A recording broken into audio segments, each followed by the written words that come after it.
This is Your Pain Game podcast, where we talk about the game of living in and with chronic pain and trauma, getting to the heart of how to heal. I am your host, Lyndsay Soprano. On this show, I plan on discussing with doctors, chronic pain patients, holistic practitioners, loved ones, and anybody that is interested in having their voice heard in the chronic pain and trauma world that we live in.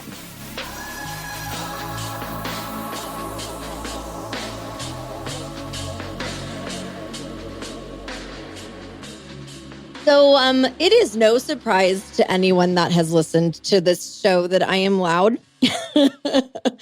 and probably a little bit obnoxious from time to time. But, life has been a little challenging and hard. And even still throughout all of that, I feel very blessed, even though I've been faced with so many challenges in life and now faced with this weird ass, painful, annoying as shit diagnosis of CRPS, which has shifted the trajectory of my life. And I think that we all have had things happen to us that have done just that. And I don't know many people that haven't faced adversity, right? And I'm wound up like a tight fist all day long. And it's something that I'm trying to work on because I know that it's not healthy for my bod and my CRPS and my relationships, including the one with myself. God, I'm such a control freak. Anyways, the other day, a guest that was on my show last year sent me the funniest Instagram post with a picture of Mount Everest. And the quote was, "Every dead body on Mount Everest was once a highly motivated person. So maybe calm down." Now, it's funny, but it's also really sad. But the message is that we do need to calm down a bit in our lives to fully see how much living is worth. Right?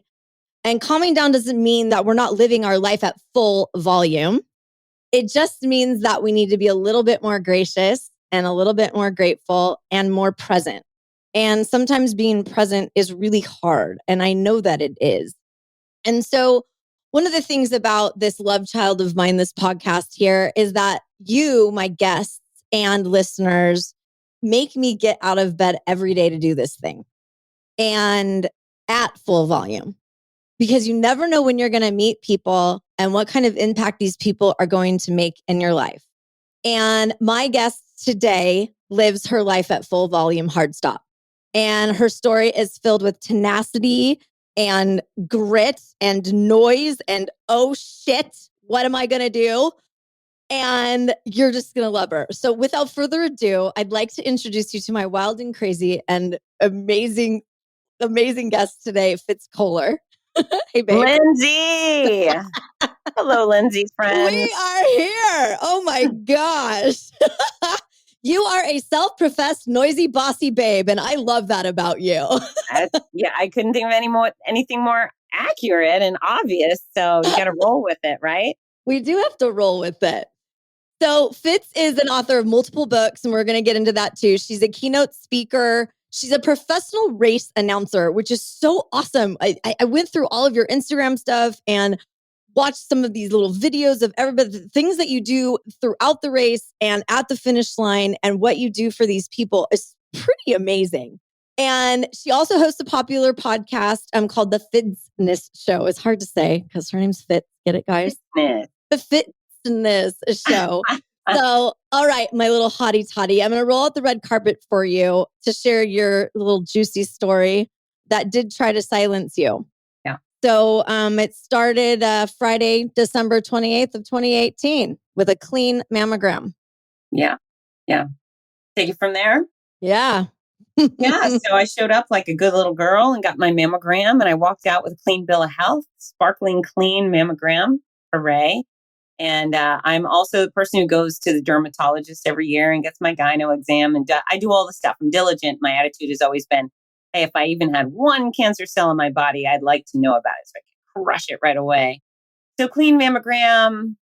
This is where the album screeches. And then about 7 weeks later, I get out of a hotel bathroom shower at a race and I rub my under boob naked. I just take a rub and boom, I find a lump. It's right there. And I think, oh crap. I've got breast cancer.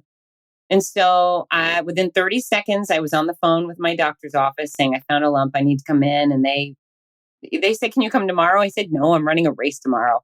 How about Monday? Okay, Monday. And so I did the doctor's appointments that led to the scans, that led to the biopsy that told me not only did I definitely have a sizey cancerous lump in my breast, but it had already spread to the lymph nodes. And where I went into all of those appointments up to the biopsy, pretty lighthearted, feeling like, okay, I can do this. I hadn't even told anyone in my family or anyone that I had this lump. Then I was convinced I was dying, and it was terrifying. It was wild. Cancer, there's not a lot of stress in the world that matches that of cancer. So it was difficult, to say the least. Well, especially with what? It was 2 months later after your Less clean than mammogram? 7 weeks. Yeah. That's freaking unbelievable to me. Yeah. And the radiologist didn't miss anything. It just wasn't there. Basically, another radiology friend told me, she said, you know what, Fitz, there's no rule that says you walk out of your clean mammogram and get in your car and that one cell goes rogue. And it was like a wildfire through my body. It was trying to take me out. And had I not found that lump and acted on it, you might be talking about me instead of to me. It was really a mean little type of cancer I had. Yeah, you said something in your book, in one of your books about that it was a bean that shouldn't have been. Being that shouldn't have been. That's And right. I was dying because one of our dogs passed away 2 years ago, and her name was Bean. So anytime I hear the word Bean, I'm like, my eyes immediately go to it. And I saw it in your book. I'm like, Bean, oh my gosh! And then you continue to do it, and it's a really good visual and a good thing for women, for us, and even our spouses that are with us, our partners in crime. If you're fondling us and you feel a bean, let us know. Yes. Yes. Oh my gosh. Squeeze your own stuff. Get your romantic partners. And, that's really turned into my platform is not just those annual exams, but if I had waited to the 2019 mammogram, I'd be dead. So That's insane. we have to squeeze our stuff. I ask that everybody puts a reminder in their cell phone once a week, maybe early in the morning after you get up, that you put your hands in your pants and you cop a feel and you squeeze your breasts and you look in the mirror. And then if something pops up, hopefully you're catching it super quickly. And, maybe even no chemo would be necessary. Maybe they just go snip, snip, they remove it, and you go on with your day. So early detection truly does save lives. And the onus is on you. It's not your doctor's responsibility, it's yours. 100%. Like, they're not living in our body every day. That's not their fault that we didn't feel a bean when we should have felt a bean. That's right. The pains, the moles, the discoloration, the stabbing pain, those are all our body's check engine light. When the check engine light goes on in your car, people run straight to the mechanic. So, okay, let's prioritize our body just as much as we do our vehicles. That's a really good way of putting that, because you're so right. Like, we get these alerts in our life and we run towards those, but we don't pay attention as much to our bodies as we No. should when they're like fighting back at us, going, yo, we're screaming at you right now. Yeah. I'm Like, about to have a hello, heart attack. Yeah. Yeah. unbelievable. So after diagnosis, then what? How did you do treatment? So I can tell you my treatment plan was as follows. I was assigned 21 rounds of pretty nasty chemo every 3 weeks for 15 months. And most cancer patients that survive will tell you that 15 months is a really long time to have That's chemotherapy. a long time. Yeah. It was brutal. I had mixed in, I had a couple surgeries, and I had 33 rounds of radiation. So that was my treatment plan.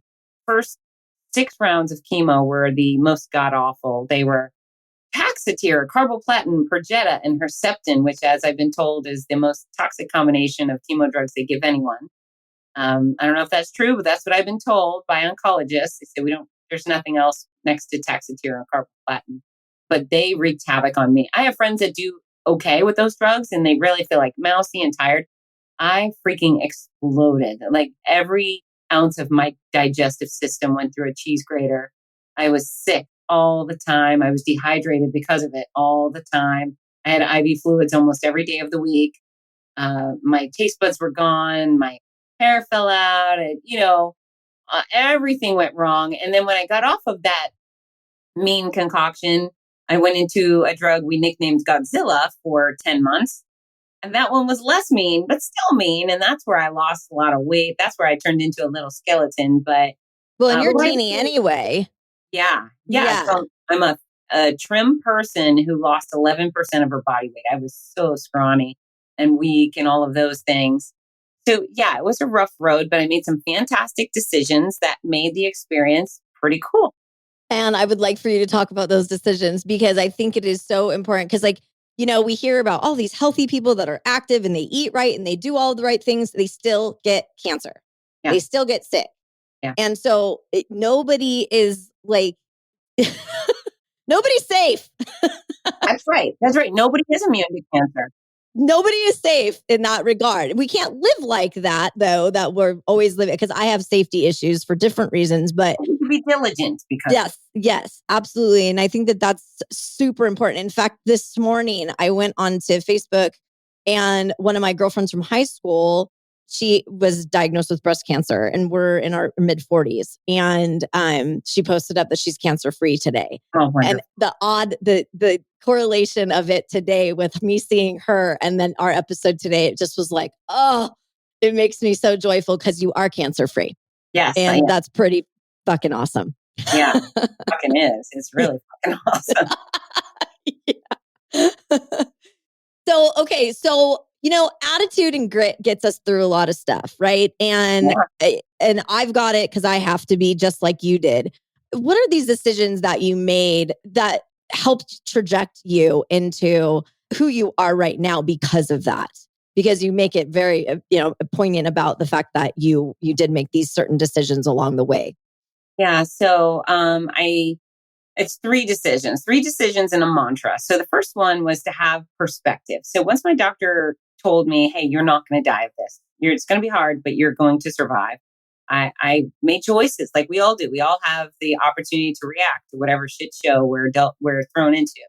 And so my first decision was to maintain perspective. So funny, before cancer, I used to say, it's not cancer, whether it was a car accident or a spill or whatever it was. I would just say, it's not cancer. We'll be fine. We'll get over it. And so there it was cancer.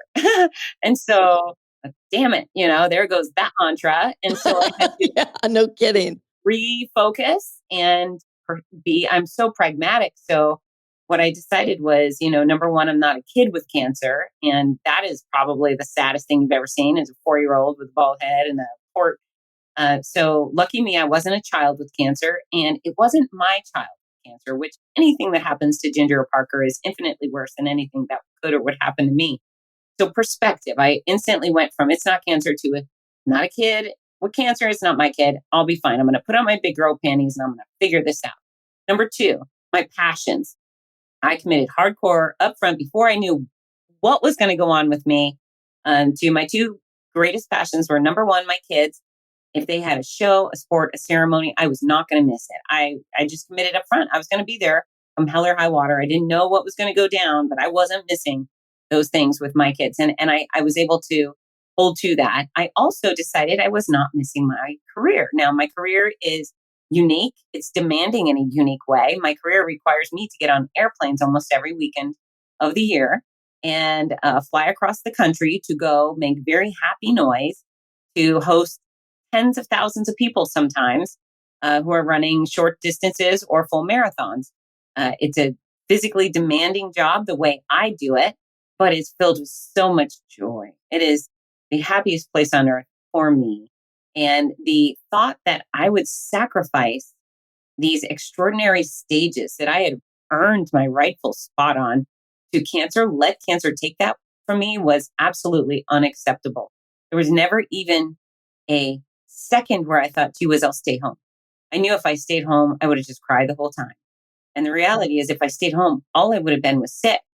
So I just thought, F cancer, I'm going. So there was a perspective, my passions, number two. And then last but not least, I chose to be positive. You get no extra points for being the saddest girl in the room or saddest guy. Pity comes with no reward. I know there's a lot of people constantly posting on social media, pray for me, I sprained my ankle. Look, why? Why do people need to know you sprained your ankle? It's just desperate, hopefully you can achieve some sort of validation on something good you're doing, as opposed to constantly pointing out nonsense like that. So, positivity. I decided if somebody said something funny, I was going to laugh, even if I was in the middle of hell. And often I was in the middle of hell, but I still found the opportunity to laugh. So that plus a little mantra. I had a terrorizing experience in an MRI, and I had to coach myself out of it. I had to coach myself through it.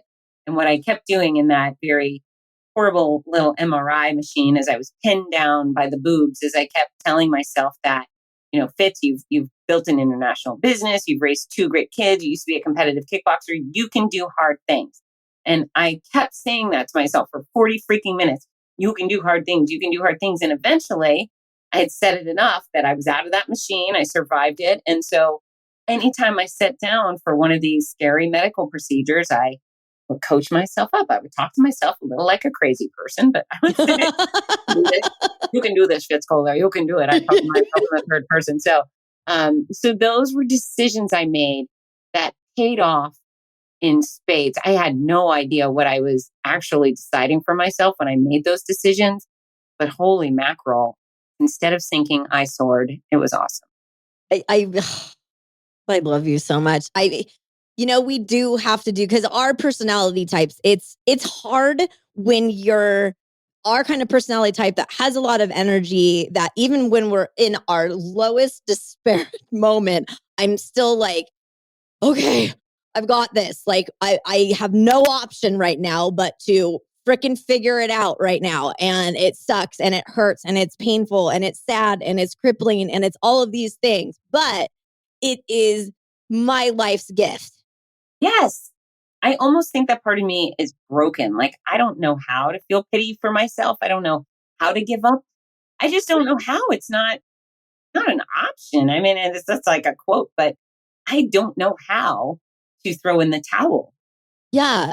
I was on a meet and greet earlier today with somebody, and I was talking about the two different types of people. There are the people that are going to sit on the couch and feel sorry for themselves and watch Netflix, and all they are their disease or their issue or whatever.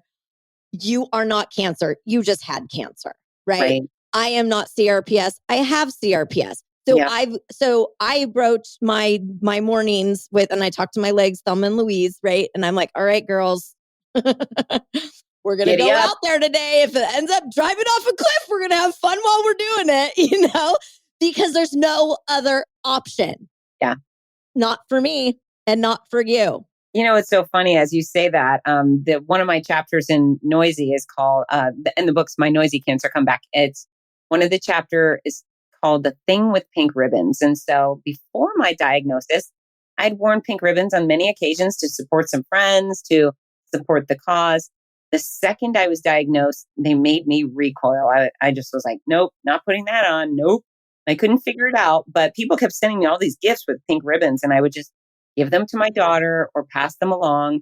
And, I finally figured it out. It wasn't that I was against the cause or the sentiments, because obviously I believe in that and I've supported it in many ways well before my diagnosis. But I have no interest in giving this disease an extra badge of honor on my chest.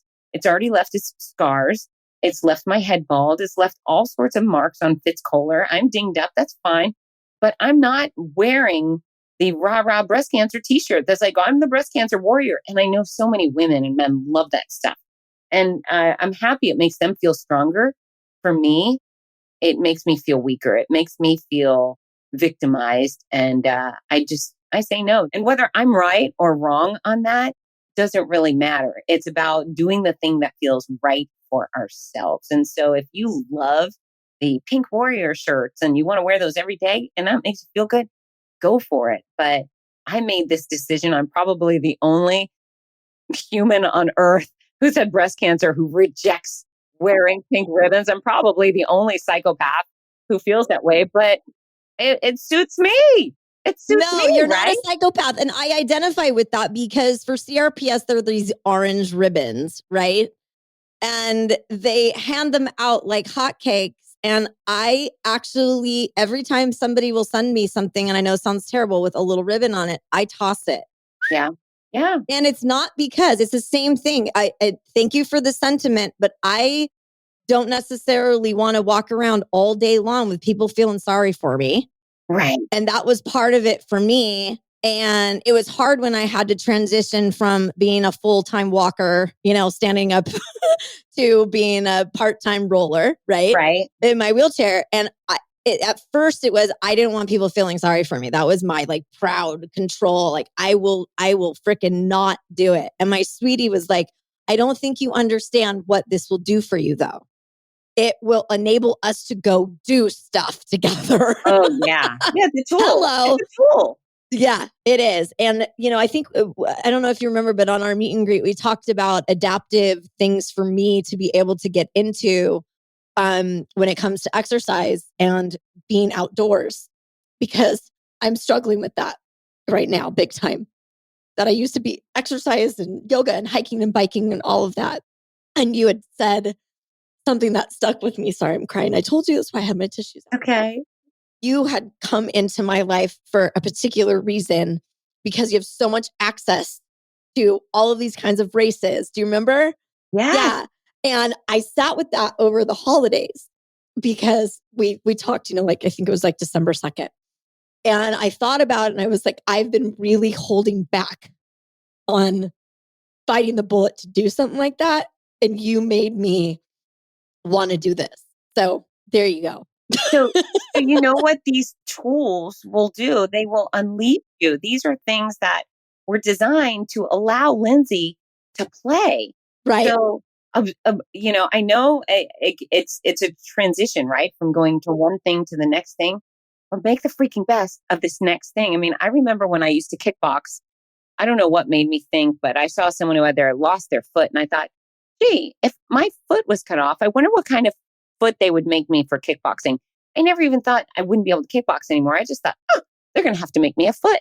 So now, you look at these innovators who create tools to help you play.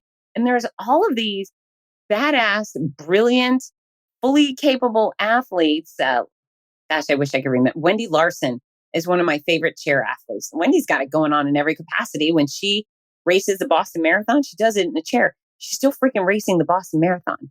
Yeah, that's insane.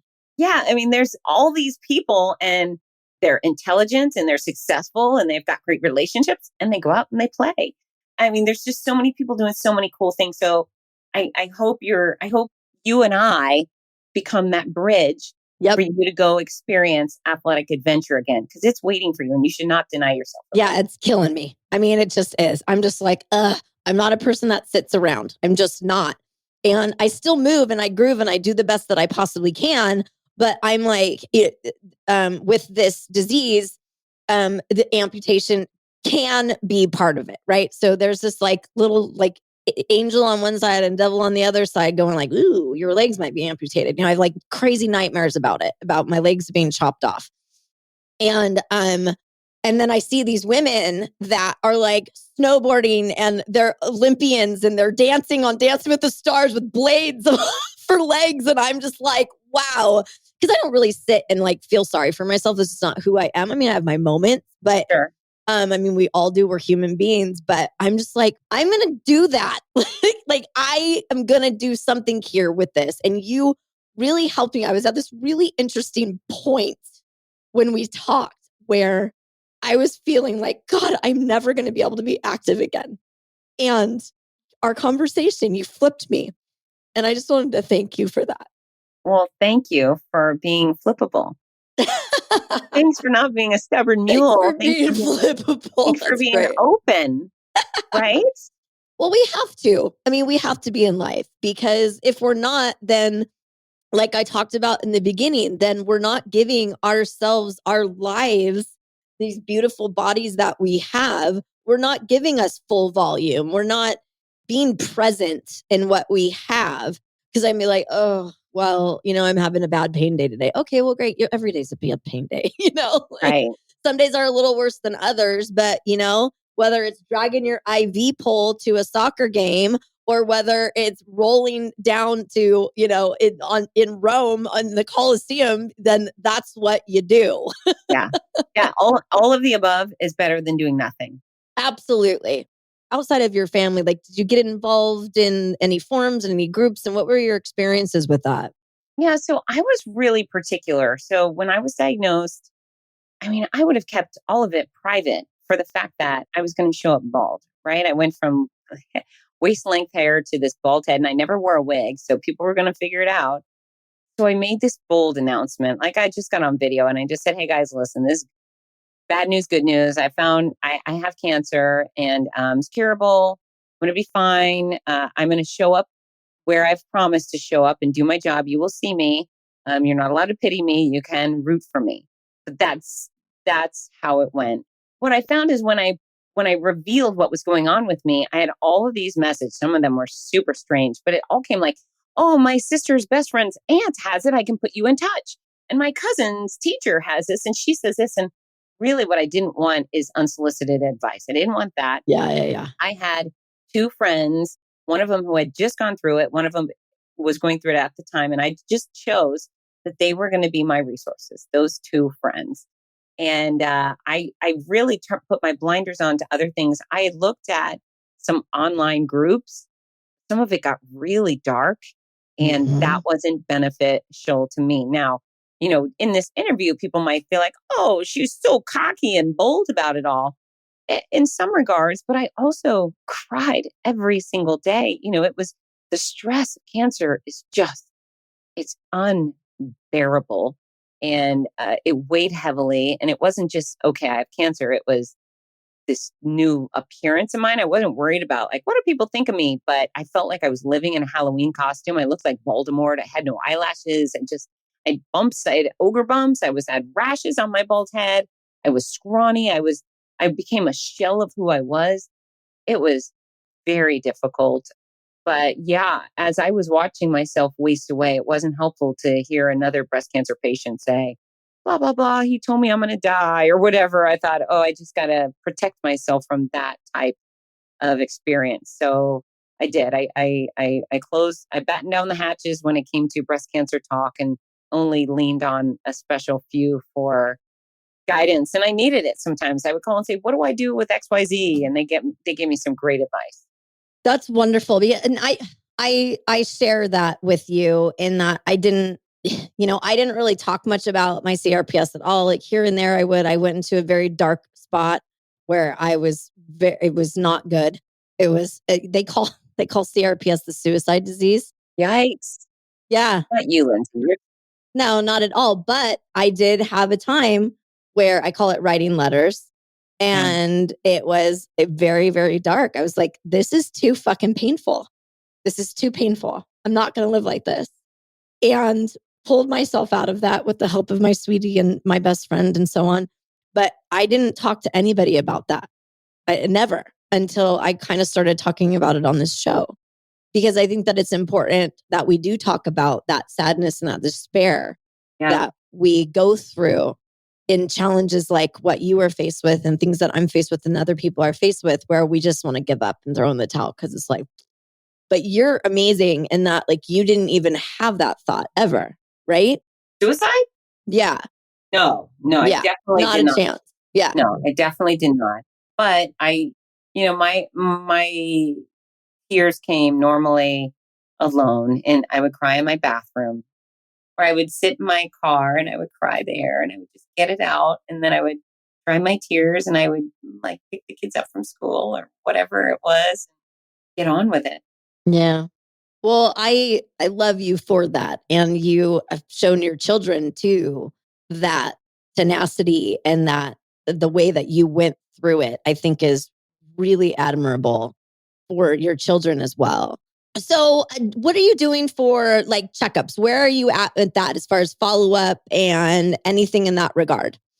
So I go every 6 months. Every 6 months, I get scans. They give me either a mammogram or a ultrasound, and I meet with Dr. Gordon, my oncologist. Who, you know what, I feel like, I mean, swoon over this guy. He's such a dreamy doctor, and I just love. And I'm obviously such a raging fan because he saved my life and stuff. He was always so sweet. I So mean, there's that. yeah, I mean, there's that. He's so lovely. He's Brazilian. So I see him every 6 months and he's just a doll. And he always tells me how proud he is of me. He's so cute. And then I see my radiology oncologist I think I go every 6 months. So Dr. Gordon had said, next time you come in, do you want to extend our visits to once a year? And I said, no, I want to Oh, every I time. I have a want crush on to, you. I keep well, yeah, but it's funny. Like thankfully I put breast cancer behind me. I can talk about all this stuff. It doesn't keep me up at night worrying about whether it'll come back. Yeah, it's in your It, rearview mirror now. it very much is. However, what I find is I go in for these scans and I just walk in casually. The amount of relief I feel when they're over makes me feel like, oh, there was some pent up anxiety in there.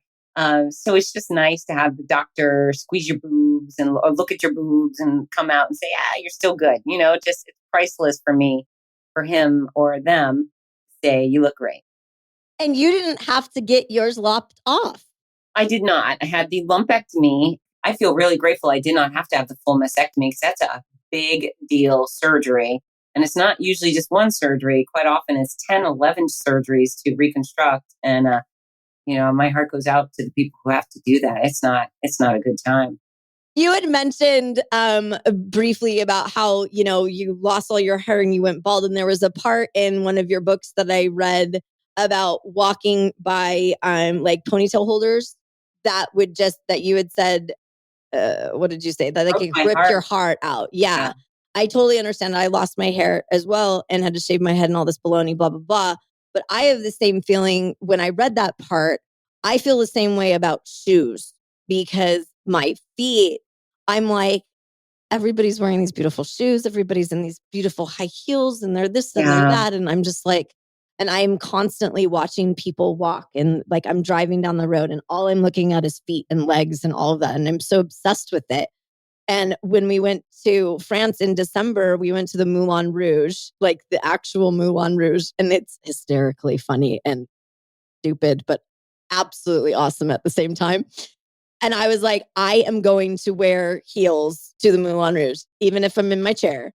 And I'm going to stand up and I'm going to stand in them, even if it's for a couple minutes and take pictures because I don't take pictures in my wheelchair. I'm not there yet. I don't know if I ever will because I'm going to get out of it kind of a thing. But anyway, so I spent like $200 on these beautiful shoes that that I wore for the night. And I was so proud. And this picture that I have of my sweetie and all I keep looking at is my feet. And it's like, I'm so proud of that moment. And it sounds silly, but it was just. Now, when you wore them seated, did they hurt your feet? Yeah. Oh, they did. Okay. Yeah. Okay. Yeah. They hurt. I live in slippers. I live in slippers and like 2 pairs of tennis shoes. And so it's a big bummer about shoes. Like you go like to Nordstrom and you go through the shoe department and you're like, I can't wear any of these. What about But cute boots? Can you wear cute boots? yeah, it kind of depends. It Okay. kind of depends. Yeah.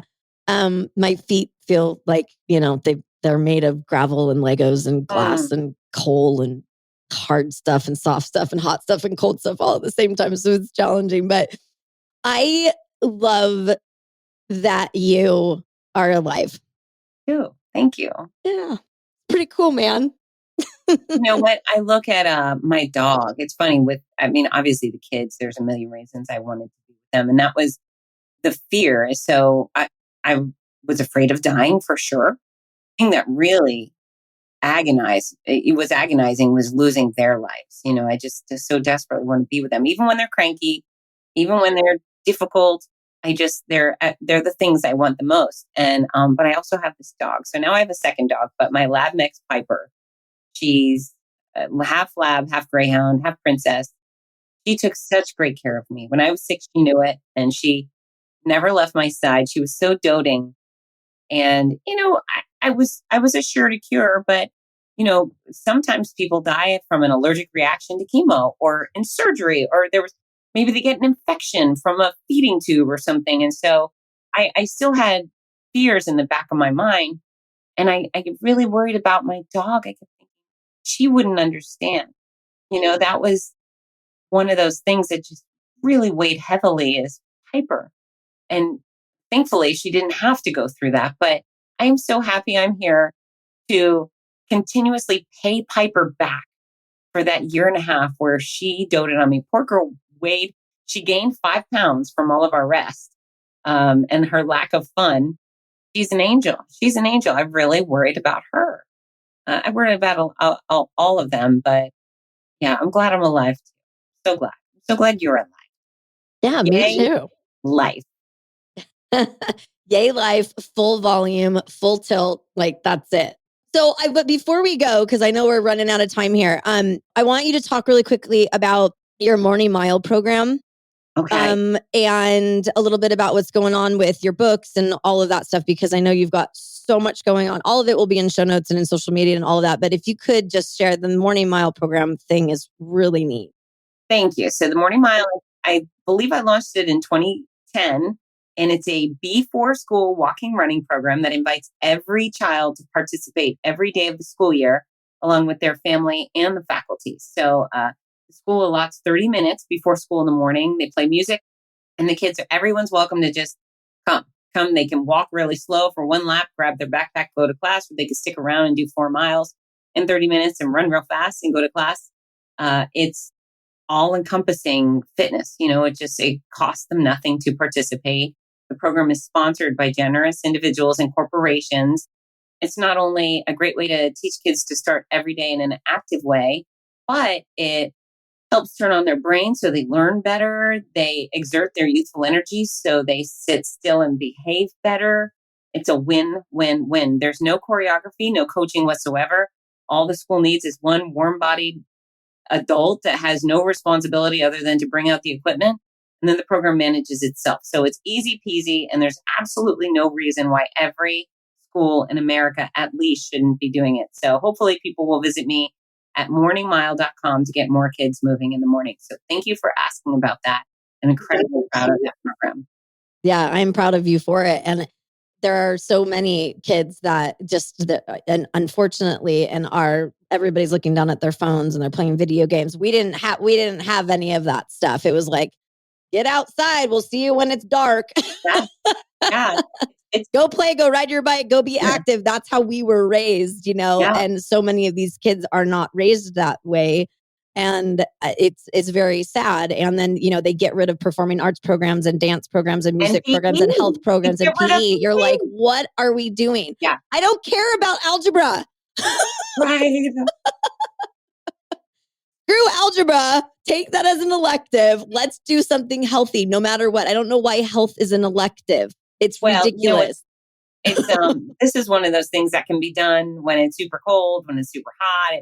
Again, it's a skillless thing. We have kids out there in wheelchairs. We have lots of kids with all health capabilities out there getting active and moving forward. We all know how to move forward in some regards. So Morning Mile is precious to me. And then as far as the new books, I can't remember the last time I was so excited about something I've been involved with. I wrote Your Healthy Cancer Comeback, Sick to Strong, and the companion Healthy Cancer Comeback Journal, because when I hit rock bottom during cancer, and my rock bottom looked, imagine me, bald, gray, incredibly thin, like skeletally skinny. I went into the gym. I'd recovered from surgery, so I was eager to get back at strength training. So I walked in there looking weird already, but whatever. Second you step foot in the gym, you're cool, right? You're one of us. We love you. And so I sat down on a machine and I tried to push. And I tried to push the same weight I had lifted before I started chemo. And I couldn't. And I had to lower the resistance and lower it again and lower it again. And eventually what happened is I realized I could only lift 20% of what I had previously lifted. Wow. Now that was apparent throughout my days as I needed help opening water bottles or opening car doors. I was very weak, but seeing the actual number attached to it was big blow. And, as I looked at this shell of myself, I realized that I knew exactly how I was going to get back to fit and strong and build up my stamina and balance and mobility. And I was going to get athletic and I was going to be better than I ever was. And I knew how to do that. But at the same moment, I was kind of digesting my own situation. I had a real pain for my peers, the other cancer patients who were hitting rock bottom, who had devastating results on their body, impacts on their body, and they had no idea how to dig their way out of that hole. So I was committed to creating a blueprint, a guidebook, a template for every single cancer patient to know exactly how to get started, how to move forward during chemo, during radiation, during surgery, how, why, we go through the 4 pillars: fitness, strength, cardio, flexibility, balance. We go over there. Foods that help, foods that hurt, the benefits of quality rest, mental fortitude, those perspective, passion, positivity. And we talk about complementary care, the benefits of acupuncture and massage therapy and sexual health counseling and all of these things. So it's an all encompassing book. So hopefully none of your listeners right now have cancer, right? We're just going to hope that none of them do. But I'm sure every last one of them loves a cancer patient. And what happens is when our friends get diagnosed, what do we think is, oh, what can I do? I have to help. This is how you help. You give them the game plan to return to life, not only normal life, but better life. That's what this is about. And so the journal, that's really fun too. So journal gives, tons of prompts, and it starts off with places to talk about your diagnosis, where, when, why, what your treatment plan is, who your doctors are, medical facilities, all that interesting information. Then there's prompts to discuss your fears, your faith, your friendships. Who is your favorite shoulder to cry on? Which friend is guaranteed to make you laugh no matter what? And then we get into the fun stuff. The fun stuff being, have you nicknamed your tumor? Have you nicknamed your port? What celebrity do you look like bald? And so lots of this That's comes out of, great. yeah, thank you. It comes out of my demented, twisted view of Totally. all of this stuff. That's why we get along so well. Yes. Totally twisted sisters. But, this doesn't have to be this miserable experience. Yes, there's a lot of misery to it, but you can't bask in the misery. You will either sink or swim on your own accord. And I want you to swim. So this journal, I think, is going to be a real source of catharsis for so many people, a place to just express all of their thoughts. And then the last half of the book is full-blown fitness journal. So every single day they can document when they woke up, when they went to bed, how much water they drink, what healthy foods they consume, what they did for exercise, how they feel. And then last but not least is strawberry moments. Do you know what strawberry moments are? No. Okay, so they're a thing bigger than just my kids' summer camp, but I learned about them when my kids went to this really cool sleepaway camp in the woods called Camp Crystal. And at the end of every day, each cabin would gather the kids around and they would talk about their strawberry moments, which were the highlights, the best part of each day. And so if you're a summer camper, your strawberry moments might be, I learned a new song, or I won the rowing contest, pie eating competition, whatever. If you're a cancer patient, your strawberry moment might be time with your grandkid, or, a really hunky orderly came to visit you, or, they poked you and it didn't hurt, or you got great news, or whatever it is. But I believe with all my heart that it is essential for you to focus on the positives every single day. And there are positives, there are silver linings. And if you're someone saying, but no, there's really none, well, you're not looking hard enough. And hopefully this journal will give you the kick in the can you need to look around and see that there actually are things that can make you happy during cancer and after cancer. So your Healthy Cancer Comeback, the Healthy Cancer Comeback Journal. And then, of course, my memoir is my Noisy Cancer Comeback. That's just my adventures and misadventures of the collision of cancer and race announcing and travel and all sorts of. So the books are all available wherever books are sold. So you should just be able to type in Fitz Koehler or my Noisy Cancer Comeback or Healthy, whatever. You'll find it wherever you are. However, my preference is that people buy them directly at fitzness.com. So fitzness.com is my home base for everything. It's FITZ as in zebra, NESS. It's headquarters. There's tons of free resources, workout videos, recipes, articles, things to help you, any person, any type of person get healthier and live fitter. But the store is there. You can buy the books as a 3-pack, the Cancer Comeback 3-pack, a 2-pack, a 1-pack. And I sign every last book that leaves my office. And every last one comes with a free gift, every package. And then I package them all up very pretty and fill it with love because I want my readers to feel special. And I love getting something lovely in the mail. So I think it's Totally. a far more exciting option to order directly from fitzness.com. And they're covered in pink ribbons. No, never. Never.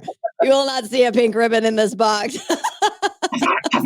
It's so Well, funny. thank you so much for your time with me today. I was so looking forward to this, and it's better than I thought it was going to be. So I love you so much, and this has been an absolute treat. And also, you have such a good voice. You're beautiful. So you could do television too, but you have a voice for radio. I hope you do some more things in this vein because you have an excellent voice. A husk to it sounds so good. And when you put it with your energy, it's just really sexy and fun. And, do that. That's my unsolicited advice for you, Lyndsay. Well, thank you very much. I actually was classically trained in opera.